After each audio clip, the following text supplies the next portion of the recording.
দোষীদের শাস্তি দাও মা, এমন শাস্তি দাও যাতে দোষীর রুহু কেঁপে ওঠে। দ্বিতীয়বার কোনো দোষী ওই রকম পাশবিক ঘটনা ঘটাতে হাত পা কেঁপে ওঠে। আমার অনেক স্বপ্ন ছিল, ডক্টর হব, মানুষের সেবা করব, কিন্তু আমাকে বাঁচতে দিল না মা।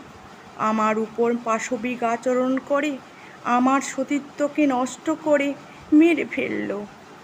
আমরা নারী, আমরা সমাজের অংশ। আমাদের প্রতি যদি এইরকম অসম্মানমূলক আচরণ করে তাহলে সমাজের সৌন্দর্য টিকবে কী করে? সমাজে অনেক মানুষরূপী শয়তান আছে, তাদের সমাজ থেকে উৎখাত করতেই হবে। মা, আমার আত্মা তখনই শান্তি পাবে যখন ওই মানুষরূপী পশু শাস্তি পাবে।